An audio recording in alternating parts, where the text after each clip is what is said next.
For Ken here. Ken is the senior UX designer at Domo, and he is here to talk to us about unified teams.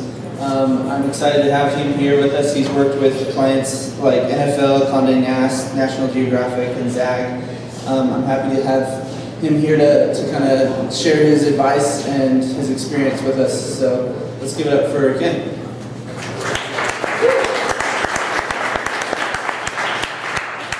So, let me unmute. There we go. Can you hear me? Yeah. Okay, good. So, interesting thing about this talk, I was really excited about giving it, and somehow I got my days crossed a little bit. I was thinking this wasn't until Thursday, and then last night, after work, I was like, well, I better work on these slides a little bit, and realized, oh no, it's tomorrow. So you're going to see some 3 a.m. design decisions in here, so, but you all know what that's like. And then also I woke up with, this blemish on my face.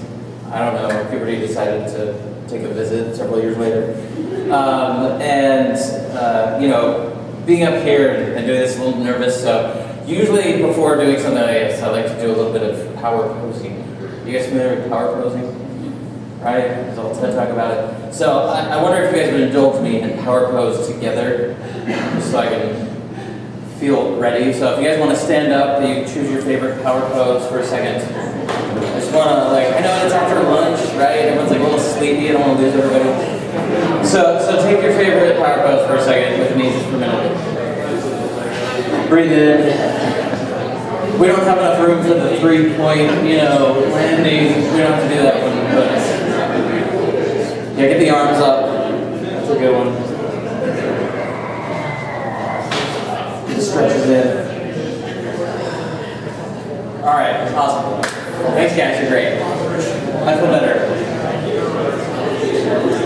So I want to tell you a little story. So I work, as you mentioned, as a senior designer at Domo, and when I got to Domo and started working there, realized that there was a lot to do. We had a lot of projects, a lot of teams. We moved really fast, and I've been involved in product design for the last few years, which means, in general, the people that you work with in product design, which generally means you're building enterprise software or building software. You always work with a PM and engineer along with other UX designers. And as I started working at Domo, we realized that there was some friction between our UX team and our other UX teams and some of these other teams, or PMs and our engineers. And as we were looking at that, we were getting some feedback from some of the other teams that maybe we were a little bit difficult to work with, and that we weren't following requirements very well. And there was just a lot of complaints and just a lot of friction with the team. And so I got with one of our executives and one of our lead PMs, and we said, all right, let's see if we can fix this. Let's see what we can do. And we kind of analyzed the situation. And we went, you know what? Let's be really prescriptive and really dial in the UX design process, the design thinking process. And let's tailor it to Domo and make sure that it fits how we're working and what we're doing. And this represents one of the slides. We made this big deck, going through here's all the stages of the process, and we named things a little bit differently, but it's basically the design process. And we had check boxes for everything. We're like, man, we're going to be a well-oiled machine. This is going to be great. There's not going to be any friction. So we got to this meeting where we go to present it, and it was kind of crickets. It was just kind of okay. And we were, what's going on? Why does nobody want to do this? What's the deal? And we got a lot of pushback. And the kind of things we heard was, this looks like a lot of work, and it's just going to add more time to what we're trying to do, and just a lot of kind of negativity, a lot of issues around it. And sadly, it kind of failed. So that happens, right? I was really excited about it. I was really disappointed that it didn't get fully adopted. I was expecting, after our big presentation about using design process for our team, that everyone's going to get up and cheer and I have these thoughts in my head. And no, it kind of failed. And it wasn't like an epic failure, but in general, it didn't really take hold. And so after I was kind of analyzing, I was like, okay, what went wrong? Why are we not really gravitating towards this and wanting to move towards this together? Apple, Google, all these big companies and IDEO. This is the design thinking process. It works. It's successful. And as I started thinking about it more, I was reminded of something from a mentor of mine.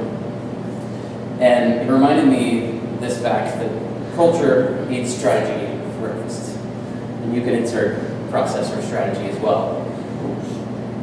What this means is no amount of structure or process is going to take hold if your culture isn't there and doesn't support it.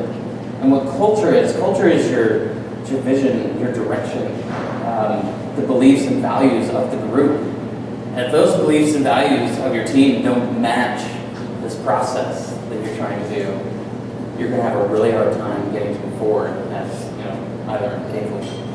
And so our culture wasn't broken, per se. It was just that it wasn't really aligned with this process that we were trying to get behind and trying to design better and to not have so much friction with our teams and be able to be more productive. So, as I continued to analyze our process, I found that there was actually some things that were actually working. There were some things about it that were actually taking hold and that we were seeing some of the benefits from. And we were actually getting a little bit of success out of. To segue into what those things were, I want to cite this. Beginning of this year, Google released a report based off a 5-year study, and the entire objective was, let's figure out what makes a perfect team. So it's Google, right? All that data. They were looking at every nuance of their teams, how smart they were, what the skill sets were. Does matching personalities make sense? Does having people have the same interest or similar rewards and things like that? Do any of these account for making the perfect team? And in the end, they realized that actually hardly any of those things mattered. And what really mattered was a term that they came up with called psychological safety. Is anyone familiar with this term? With this? You are? So what psychological safety meant is that the best teams do two things. They respect each other's emotions, and they're mindful that all team members contribute equally.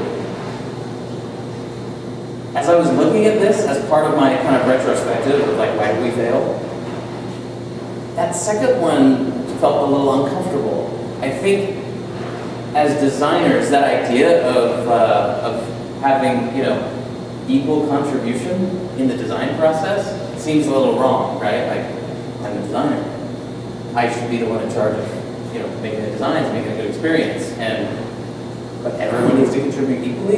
How does that happen? And so I think sometimes we get a little bit. I think we're trained as designers that we own the design. It's our job to make sure we drive good design. And it's kind of like Moses, right? We go up into the mountain and we're just like, no. I'm gonna go make the designs. Don't you worry about it. And we come out, with our commandment mocks. We're like, make it. Here you go. And when we get any friction or kickback, we're like, I'm the designer. It's my job. That's what you hired me to do. Just do it. Why are you fighting me? And this idea of psychological safety really played into the pieces of our process and strategy that actually we were seeing kind of work and are kind of picking up and getting some traction. And so that's kind of the bulk of what I want to share with you. We're not doing any of this perfectly. Some things we're doing better than others, but as we continue to explore and we're doing some of these things, we're seeing a lot of great benefits and a lot of value for us as designers and for our teams. So I want to share some of those with you. So one of the first things we did is to brand the team. And what the team is a PM and a designer and an engineering team. And I chose this picture because this is the fellowship. And I was thinking about branding the team. When you think about branding, it's about when you brand your company, it's telling the market what they should expect from you, how you are differentiated from your competitors. Your brand kind of talks about how you deliver. It's like who you are and what you're about.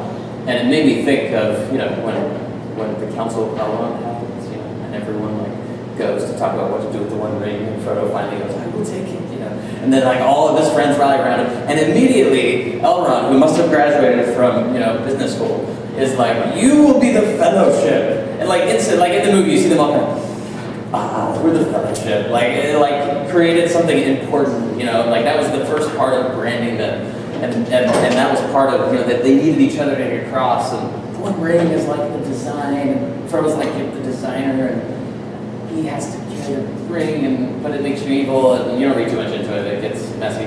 But that whole idea of branding the team was important to us, so we don't call ourselves the Fellowship, but we started calling ourselves the Trio. And we reference all of our activities and all the communication around the Trio. We kicked around a lot of different names. I was partial to the Trimagnacore, which is a name I made up, which I thought was really cool, but we decided not to do that. We just call ourselves the Trio. But part about being a trio means every time there's a meeting or a design review, or we're trying to figure out trying to figure out requirements around a new build, or when we present a new feature to our executive team, we always talk about the trio. We say, let's get the trio together. And whenever we have to interface with another team, we say, let's get the trio together. The power of that is we don't leave anyone out, right? It's not just me as the UX designer going well, I'm going to go align with this other designer on the other team and we'll work through all the issues. Well, we've left out our PM and our dev lead who could have a lot of insight and help us. And when we talk about ourselves as the trio, what's nice about that is that there's an implied unity, right? We're working on this together, and designing is the responsibility of the group, which is fantastic. So one of the things that came out of this idea is it's so bright. Subtle drop shadows are going. This looks like a piece of paper, and it looks neat on my screen. So imagine that. So one of the things we do is we put together mocks constantly for review and to do usability testing and things like that. We like to use Envision.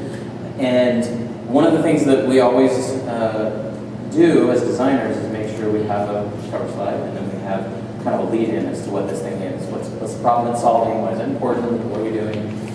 This first slide used to look something similar to this, where we would say a project name and a subtitle, but we just would include the designers in the bottom. It was just, here's the designers that work on this, which isn't true.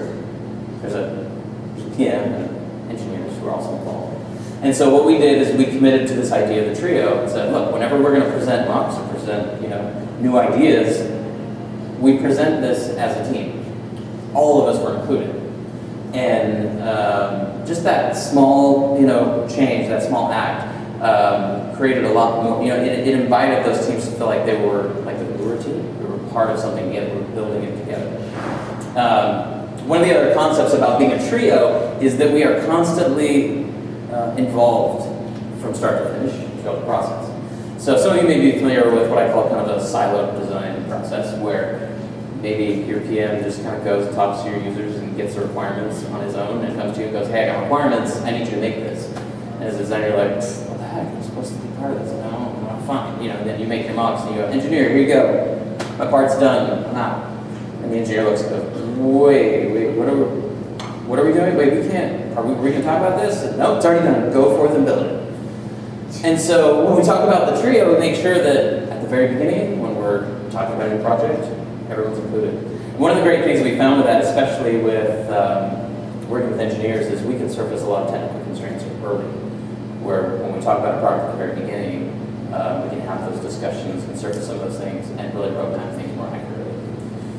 The other thing is that everyone is involved in all activities with our users. So when we're doing usability testing and research and things like that, we refer to the trio, we invite the trio and have everyone there together.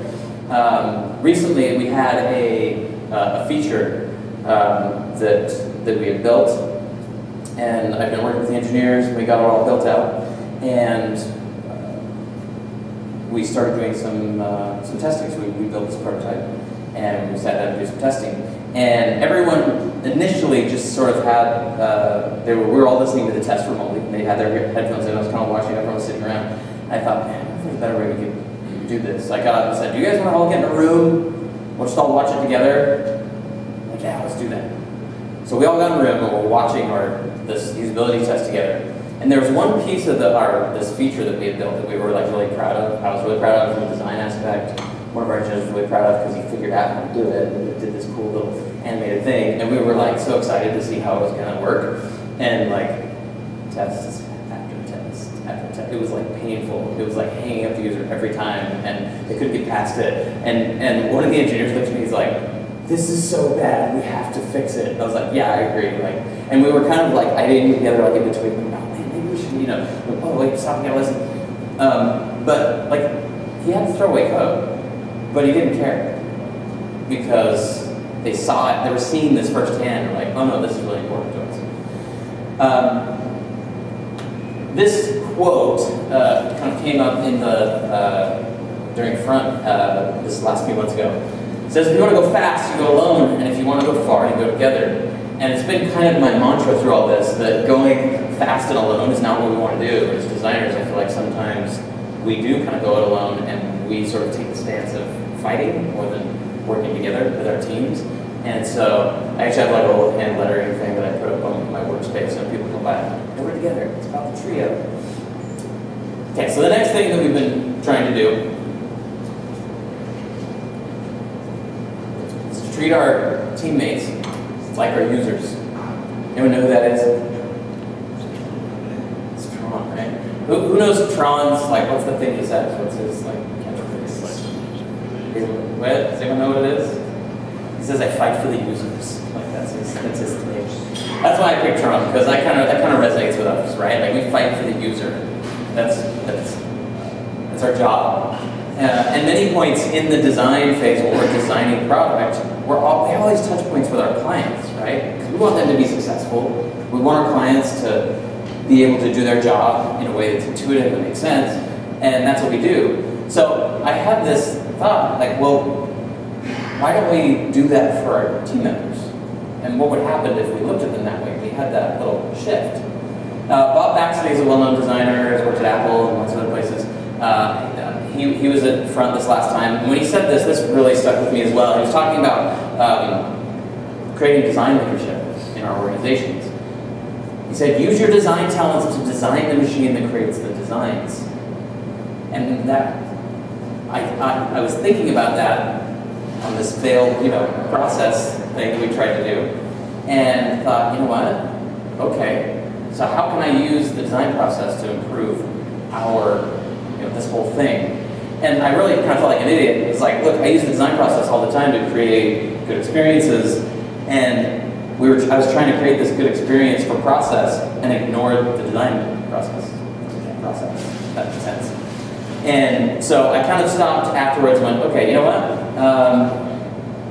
What's some things that I can do to help improve this and use this principle? So one of the first things that I did was conducted some interviews with some of my team members. I set up some time with one of our executives, some engineers, and a couple PMs. And the setup was, you're my client. I need to understand your role, what your problems are, and what you need to succeed so we can work better together. One instance, I set up some time with an engineer who I hadn't worked with directly yet, but he worked with some of the other designers on my team. And we had all these reports of just a lot of who were not getting along, and they felt like that he was being really kind of dismissive of design and just wanted to get stuff built, didn't really care what it looked like or the experience, and it was just creating a lot of friction on the team. And so he was one of the top people on the list. I wanted to talk to him and understand his world. And so we sat down, and I just started asking these interview questions. What do you do on a daily basis? What frustrates you? What do you need to succeed? Like all these things that we ask our users about the job, and taking the same approach with him. And as we started talking, he really opened up. And what I learned is that all my assumptions about all the things he was doing wrong and how he was thinking were actually very inaccurate. That he cares about, you know, a good experience. He actually cares about making a product. He actually cares that we have a good workplace and we work together. He just had all these other stressors in his world that I didn't know anything about. Not being an engineer, I didn't understand any of those things, that helped give me a better perspective. And just the fact that I was willing to sit and meet with him changed the relationship. He started coming up to me, you know, on his own accord and saying, hey, can I get your thoughts on this thing that we're looking at? I need a designer perspective. And, like, actually reaching out, which he wasn't really doing before. And that made a big impact for us, and so we try to do that more. So I've got, you know, job stories and personas. We talk about these things when we design, right? That these are essential to do the right thing. Well, I've kind of found, like, now I haven't sat and written down job stories and personas, but I have notes of these conversations to help me better understand my team members so that we can create a better team together. It's the same principle. Usability testing.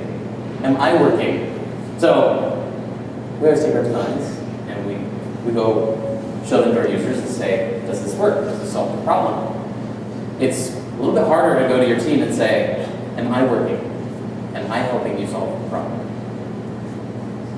We all know engineers need things from us, right? Our deliverables, designs. But if that's not working out right, it's hard to do, but I found it's really rewarding to every now and then talk to my PMs or engineers and say, is this working? Is there something that I can be doing better to help you succeed and do your, you know, what you need to get your deliverables done? And all of those conversations have resulted in really rewarding things that we've learned about each other and been able to learn and grow and do better. Fighting for their success. So when we talk about the user, old Tron idea, you know, fighting for the users, I found that taking that same mindset with our teams, it creates such a positive, like, interaction between each other. So when I'll give you an example. Like, sometimes we'll have you know, a project scoped out, and we know that, okay, I've got this much time. You know, let's say I have 3 weeks to do a design, and then I have to get it over to engineering so I can start moving. And sometimes things will shift and change, and I've had engineers come to me and say, yeah, that got bumped, and we kind of need designs a whole lot earlier. Now, we could take that, and the knee-jerk reaction is just be frustrated and be like, well, sorry, what I do is valuable. It takes time. I'm sorry, I can't help you. But switching that mindset and going, you know what, I want you to succeed too. I'm going to see what I can figure out. We'll see if we can make this work. I find that they're willing to fight for you as well, and fight for your design, and it's very reciprocal. The other thing is that if you have conflict with your teams, just ask questions. Like, we have this with our users, right? They say, oh, I'm going to quit, I'm done using your software. We go, oh, hey, wait, what's going on? What happened? Why are you upset about it? It seems like sometimes when our teams get upset at us, we just kind of go back and talk to other UX or something, complain about how engineers just don't understand. Or how our PM is just like going off the wall, you know, doing stuff without us, not including us in the conversation. How dare he? I had one design review with the engineer. We were going over the designs, and he was just like, this is just a terrible experience. This is not going to work. This is just awful. And my knee-jerk reaction was, you know, all I could do was answer with that kind of, well, I'm the designer rhetoric, you know, sorry, suck it up, this is what we're doing. And after that meeting, like, I was just like, oh, what is his problem? Why is he being so difficult? And had to stop and be like, okay, this is dumb. Like, I know better than this. So I actually went and talked to him after. I was like, okay, look, I understand you have concerns. I want to understand it. Why do you feel like it's a bad experience? And he was being so passionate about it. I thought he was, you know, oh, this is awful. But then he's like, no, it's great. It's just that we're not accounting for nth level items. You know, so we built something that had like, you know, 4 or 5 people in it. He's like, well, this is a terrible design. It's not going to work if there's 100. He was thinking like big scale. As we're talking, I was like, oh, that's not actually a use case. That's not. It's never going to be more than like 5 or 6 things. And he was like, oh, this works fine. Never mind. Great, good, let's move forward. But like, not asking questions and digging, that would just turn into kind of a poisonous relationship. Every time we sat in that room, I'd be like, this guy, seriously, this again. And I can defend myself again. Just asking questions and understanding people's perspective is really useful. Last thing. So there's this principle of driving team-based design. Now, we've talked about this a little bit, and I know that you know, that feeling we have of owning the entire design process is like really important to us. But I think we need to evolve and grow out of not doing it in the bubble and not looking at design as something that we are solely in charge of, but something that we drive with our teams. So the reason I chose this picture, Ratatouille, it's about a rat that wants to be a cook, and of course that's like, terrible. Rats in kitchens, not a good thing. Spoilers, everyone's seen it, right? So there's a line at the end of the movie where you know, the cook critic says, not everyone is a cook, but a cook can come from anywhere. And that made me think, you know what, I feel like that's true about design. Not everyone's a designer, right? Not everyone's as practiced or you know, talented. You know, I would want to look at that. But designers can come from anywhere. And the ability to have good design thinking and to understand common patterns and to understand use cases and what things make sense to you as a user, those people are not just designers. You have engineers and PMs and executives who are really good at that, and learning how to tap that collective genius is really important. So here's some things about what we've been trying to do to design as a team. What are some of those team design activities? So one of them is defining requirements. So I mentioned before, we're involved in the entire process together, right? And when we sit down and talk about requirements for a new feature, we always say, get the trio together. And it's a huge benefit to have all three sides of that together, and often we will invite some of our executive teams too, and make sure we really understand the vision of things that we're building. And during that process, it's great because, and I think I mentioned this before, but just the kind of things that can come up from an engineer's perspective help us make sure that we have a good plan and that we're building the right thing. So the other thing is ideating and sketching. So for me, whenever I get to this phase of the design process where I'm like, okay, it's time to start, you know, sketching out this design and doing it. I like to design out loud. I like to get up at the whiteboard. I like to have other people there. I like to vocalize my ideas. I feel like they come faster that way for me. I'm an extrovert, so I think that's kind of like how that plays out for me. And so usually when I sketch, my first thought is, oh, let me invite some other designers. Because, you know, they're good designers. I want to get their input too, which is really great. It's always really great. But inviting the non-designers, but good lateral thinkers to that activity is insanely valuable. So one of the teams that I got put on several months back, I was kind of taking this approach a little bit because we were kind of moving fast. And I took the requirements and I just kind of went into my design cave, crafted all this stuff, and I came out and was like, here you go, here's the designs. Here's it. And when we sat in that meeting to review the designs, now mind you, my frame of reference in sharing those designs was, I've made the designs, I'm here to answer any questions for you, but this is what we're building. Like, that was my focus. At the end of that meeting, I got things like, yeah, we can't really build that. We don't have time.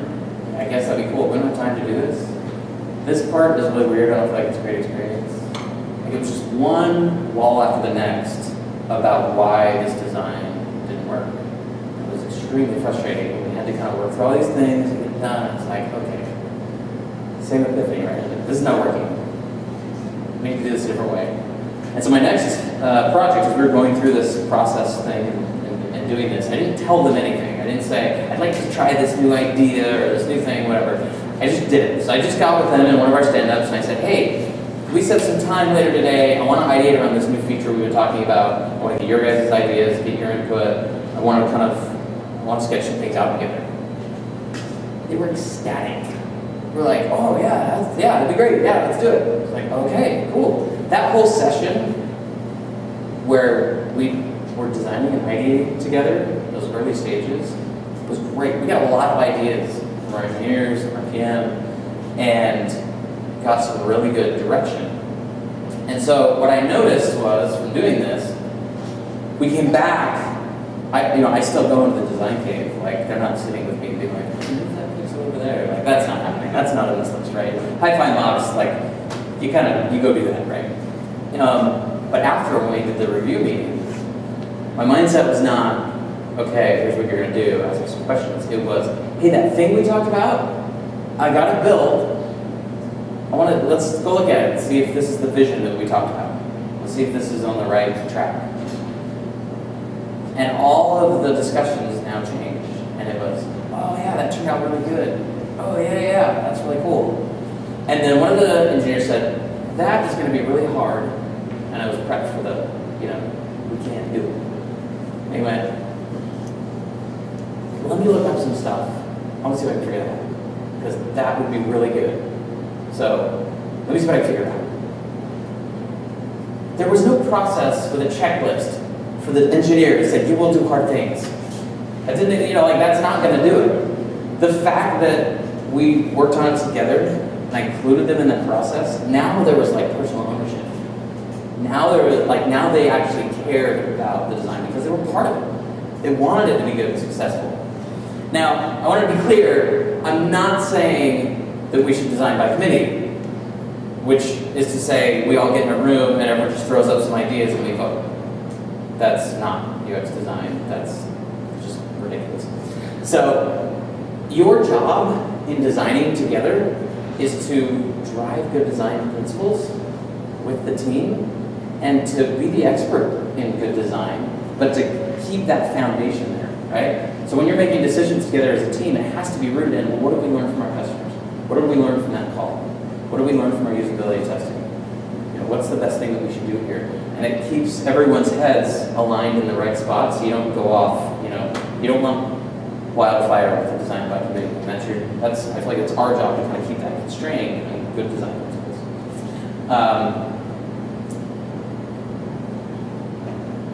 So there's a talk that Matt Ridley gave a few years ago. Excuse me. There's a TED Talk that he gave. I encourage you all to listen to it. It's quite fascinating. But the title of the talk is When Ideas Have Sex. Now, it's a lot more interesting than it sounds. But his whole point is very biological, actually. But he kind of shows that throughout history, the engine of human progress has been meeting and mating ideas and creating new ideas. And that should help us, help guide us into making more powerful teams. So I want to read this to you. He says, it's not important how clever the individuals are. What really matters is how smart the collective brain is. Being the smartest guy in the room is a false idea. I feel like as a designer, that is something that I've always struggled with. I feel like I go into these meetings like, I gotta be the smartest designer. I gotta be the best. I gotta be the smartest guy in the room. And when everyone, says, oh, what should we do here? Well, ask the UX guy. It's like, okay, here it goes. The smartest guy in the room. I think that idea is holding us back. I think that if we can learn to switch our minds a little bit and start looking at ways to tap into that collective brain and drive good design that way, that we'll see a lot of great success and some interesting things. So I want to share with you for us what some of those things have been. So some of the outcomes that I've seen. Now again, we're not doing this like perfect across the board. Everyone is not aligned and great and everything's happy and sunshine and rainbows. But we are working towards this, and these principles are the things we're seeing the biggest change of. So one of the things we've noticed is much more just friendlier interactions. Like that sort of tension that you get between some of the different roles in a company are kind of melting away, which is really great to see.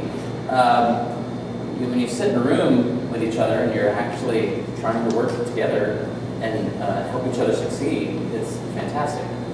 Our work is a lot more enjoyable. From my perspective, it has been. Our productivity is much increased. We don't waste a lot of time arguing, right? And a note on that. I was talking about like usability testing and making sure that we do that together. And I told you that story about we're going through it together. I noticed that a lot of designers will use usability testing as ammunition If you look at usability testing as ammunition, that's a mistake. Usability testing, I'm finding, is a fantastic aligning team activity. And if they're involved in it, they want to do it too. And it's not a way for you to go, here's the design, I don't like it, too bad, users do. Boom, trump card, done. Your team dynamics is going to be bad. Going back to Google's report, the only thing that made the best teams, now mind you, they're looking at stuff like who's more productive, who's highly collaborative, who's putting out the best product, who has the most innovative ideas. That's the measuring stick. The one thing is psychological safety, which meant pretty much be nice. Respecting one another's opinions, respecting each other's feelings, and that everyone gets equal time to be part of the process and talk together.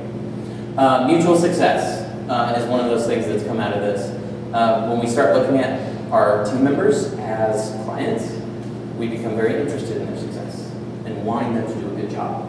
And when everyone is interested in each other, doing good, being successful, just makes your work a lot more satisfying. The culture is getting a lot more positive. People who are adopting this and doing this, when hard things come up or when difficult things get dropped in our lap or something that's really frustrating, I've noticed that cultural shift where it goes kind of, well, okay, let's figure it out. Like, let's do it. Let's work together. Let's make it happen. And that's been fantastic to see. A lot more innovation. And I think one of the reasons why we're seeing more innovation is because the fights are kind of taking off the table. But when designers kind of go, I have this big crazy idea, what do you think? And the rest of the team's been a part of that. They're a lot more like, yeah, what if we did this too? And we like take it further. We get a lot more done out of it. And then just increased ownership.